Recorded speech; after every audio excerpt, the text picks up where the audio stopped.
Alright, if you guys haven't heard, the PTB is finally live, as well as the new patch 2.6.0, and this patch has a lot of changes, including the new DLC that's been revealed, which is the Plague and Jane Romero. Now in this video, I'm just going to cover up pretty much all the important things that I found in this patch, and then later on I'll be breaking down some of the major things that I thought were really big in this patch, but those are going to be for separate videos, because if not, this video would take extremely long. If you guys want to check out the patch notes for yourself, you can just hop on to the game in the PT version only and check the news section. If not, I'll post a link in the description to the forum post itself. One thing I also want to state is none of these notes are finalized. These are all for the PTB, and it's all being tested, meaning that anything from this can actually change before it actually hits the live version of the game.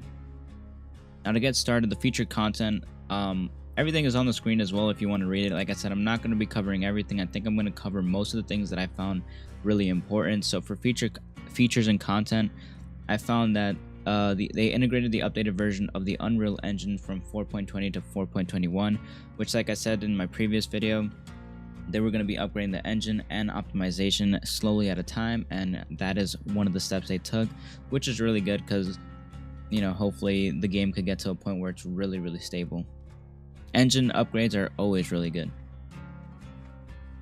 Next, we have balance updates. In the gameplay, they fixed the tear radius so that now it's scaled based on vertical distance in addition to the horizontal distance, pretty much meaning when you get maps like the game and maps that just have a upstairs downstairs level, the tear radius will be more aligned to how close the killer actually is to you.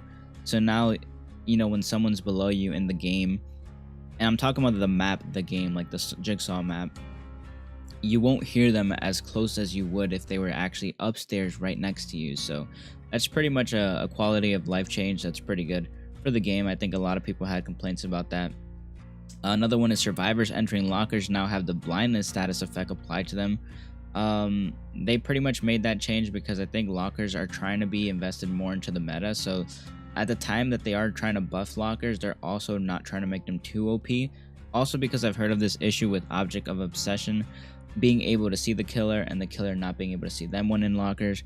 That could be really overpowered in Survivor Friends.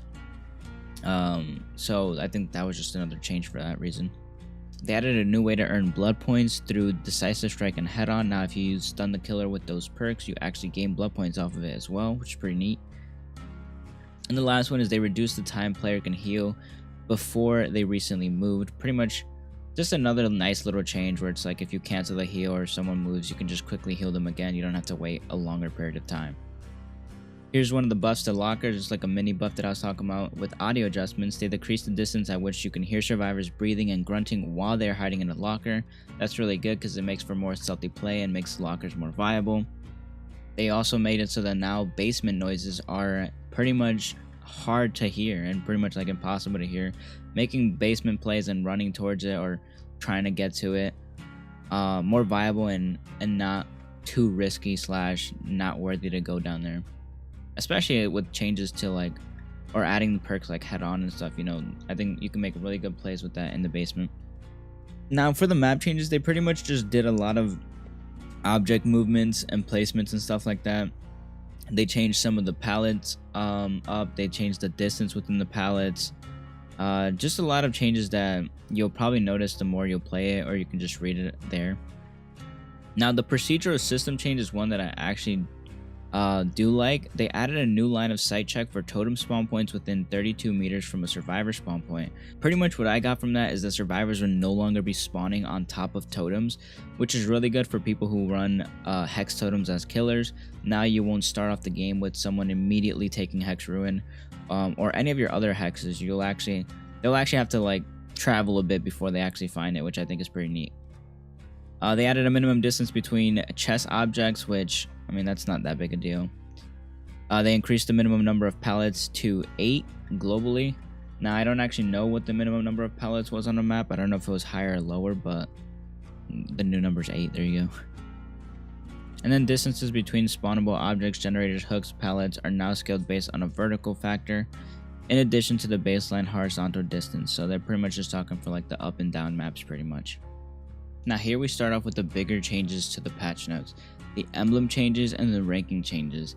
Now, I'm not going to go too in depth because I do really want to cover this for another video because I feel there's so much to talk about. But let's start off with the emblem changes. They mainly hit killer. I don't think any of these changes really apply to the scoring of survivors, but it does affect survivors in game. So chaser scoring, the proximity penalty has been increased the longer a killer stays within a close proximity to a hook survivor, the more points they will lose in chaser emblem. Now that pretty much just means if a killer's, camping near a hook or proxy camping, then they will be penalized for it. Now I feel like there's some problems that could, lie within that scoring system, but I feel like DBD has the right intentions and they're just trying to prevent camping. Devout scoring, the scoring thresholds have been modified. 3 kills now also result in a silver emblem, whereas 4 kills results in gold. To earn an iridescent devout emblem, you need to perform 10 or more hook events and sacrifice all 4 survivors. Now this change is one change that I hugely dislike, but like I said, we'll cover that later on. Pretty much now 3 kills only gets you a silver, 4 kills gives you a gold, and to get the red one, which is the iridescent, the best one you can get, you need to get 4 kills and perform 10 or more hooks. Lots of problems with that one.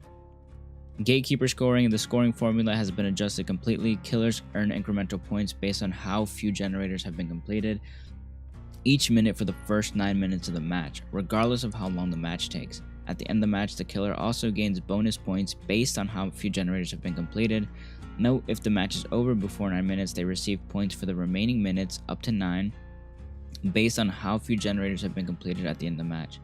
Now with this one, it seems like they're just trying to add a method so that killers can still gain more points on preventing gen rushing and keeping generators up longer in the early game and in the late game.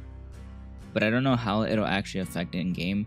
From what I've seen, the gatekeeper scoring as well as even the other scoring seems really poor for killers so far.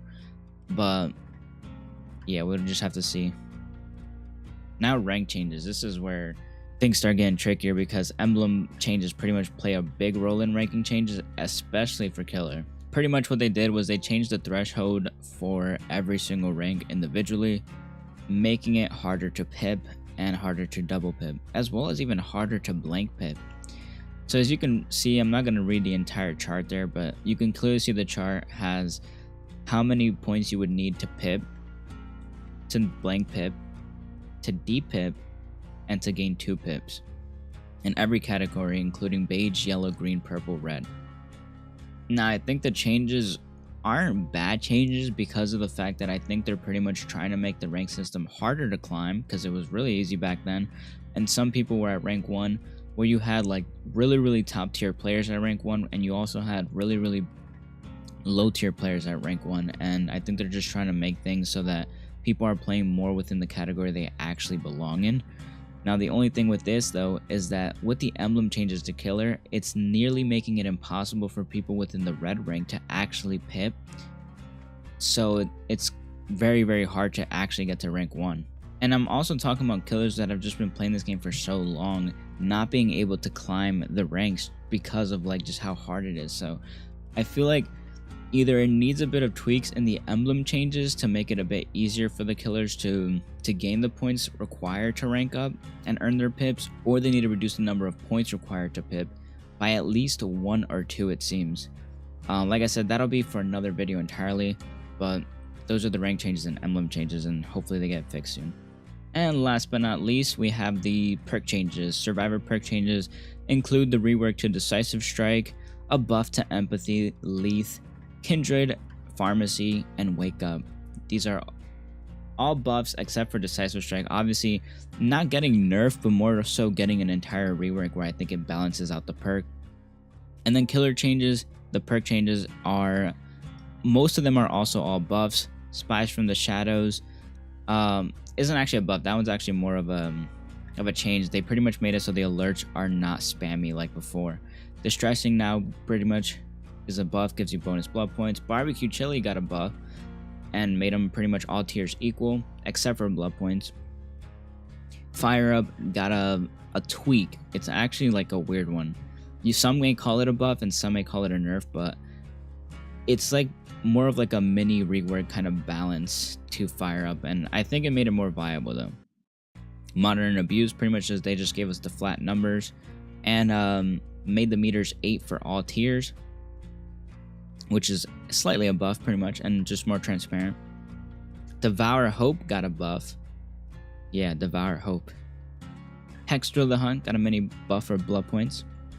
Ruin got like another buff in a way. It was also like a slight change. It's more so a buff with a tiny little nerf. Pretty much all survivors are affected at tier 1, 2, 3, except for it being flat 5%. Now it's 3, 4, 5 depending on the tier.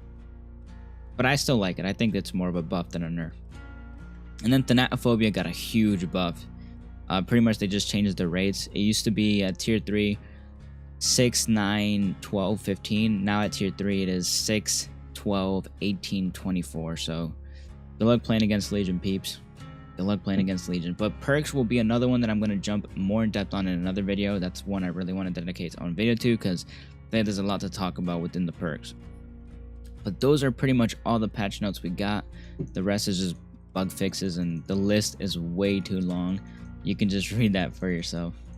But yeah, those are the new patch notes. Like I said, none of this is confirmed, and I'll be making 2 more videos explaining my thoughts further on the perks and the emblem / rank changes, as well as making a video entirely dedicated to the Plague, because I do want to break down all the stuff related to her. And yeah, hopefully those videos will be coming out soon. If you guys enjoyed this video, be sure to leave a like, and if you want to see other DBD videos from me from the past or the future, feel free to subscribe. Aside from that, I will see you guys next time.